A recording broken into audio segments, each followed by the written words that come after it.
नमस्कार dear lovely students, I hope you all are well. बेटा आज हम हमारा चैप्टर कंटिन्यू करेंगे पार्ट 13 यूलिसिस और पॉलीफेमिस। ठीक है, आज हम इसके प्रश्नोत्तर करेंगे। आई होप ये पार्ट आपको बहुत अच्छे से समझ आ गया होगा और अच्छा भी लगा होगा। काफी इंटरेस्टिंग चैप्टर था। तो बेटा आज हम इसके प्रश्नोत्तर करेंगे। क्वेश्चन नंबर 1 है इसका, विशालकाय राक्षस दिखने में कैसे थे? है ना, पढ़ा है हमने कैसे थे, आप सभी को पता है। तो देखेंगे आंसर क्या है इसका। विशालकाय राक्षस दिखने में बड़े भयानक थे।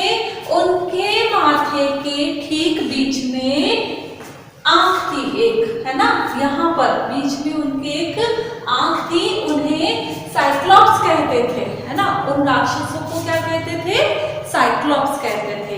ओके, नेक्स्ट है क्वेश्चन नंबर 2। पॉलीफेमिस सैनिकों का क्या कर रहा था? है ना, जो पॉलीफेमिस राक्षस था वो क्या कर रहा था सैनिकों का? पढ़ा है हमने।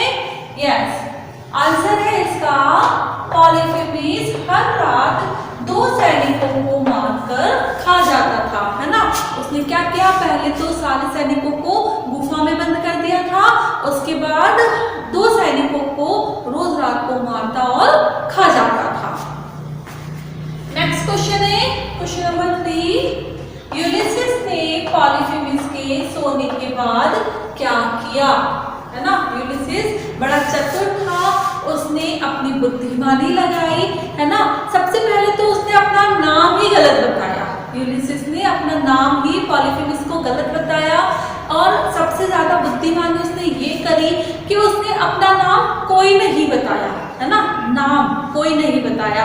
अगर हम होते, हमें कोई नाम पूछता है, हमें गलत नाम भी बताना होता है तो हम क्या करते हैं? जनरली कोई नाम बता देते हैं, है ना, जनरली कोई नाम बता देते हैं। लेकिन इसने अपना नाम क्या बताया? कोई नहीं। है ना, इसने उस वर्ड का जो वर्ड उसने चुना है अपने नाम के लिए, वो उसके लिए बड़ा खतरनाक साबित हुआ। है ना, तो देखते हैं यूलिसिस ने पॉलीफेमिस के सोने के बाद क्या किया था। यूलिसिस ने पॉलीफेमिस के सोने के बाद एक लकड़ी लेकर उसकी आंख में घुसा दी, जिससे उसकी आंख फूट गई। है ना, और जब वो चिल्लाने लगा और गुफा तो बंद थी, जब बाहर दूसरे राक्षसों ने आकर उससे पूछा कि क्या क्या हुआ है ना, दूसरे राक्षसों को लगा कि शायद इसे वो लोग मार रहे हैं, तो वो क्या कहता है कि कोई नहीं मुझे मार रहा है ना। लेकिन दूसरे राक्षसों को नहीं पता होता है कि कोई नहीं उसका नाम है ना। वो सोचते कि कोई नहीं मतलब कोई नहीं मार रहा है ना। इतना उसने चतुराई रखी थी। नेक्स्ट क्वेश्चन है क्वेश्चन नंबर 4। यूनानी सैनिक पॉलीफेमिस की गुफा से कैसे बाहर निकले? बहुत दिमाग लगाया उन्होंने, बहुत आइडिया से वो वहां से बाहर निकले थे। आपको पता है? यस, इसका आंसर है सभी यूनानी सैनिकों ने अपने आप को भेड़ों के पेट से बांध रखा था। है ना, उसे पता था कि भेड़ें चढ़ने जाएंगी। उन्होंने क्या किया था? अपने आप को भेड़ों के पेट से बांध रखा था।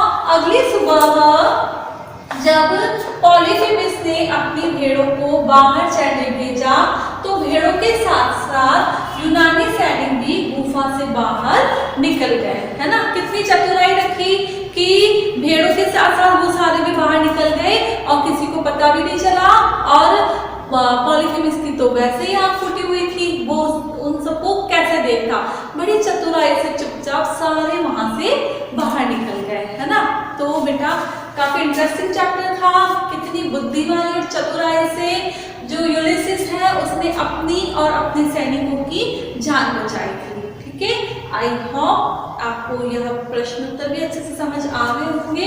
अब ये क्वेश्चंस आपको अपनी नोटबुक में सुंदर राइटिंग से करने हैं। ठीक है, थैंक यू।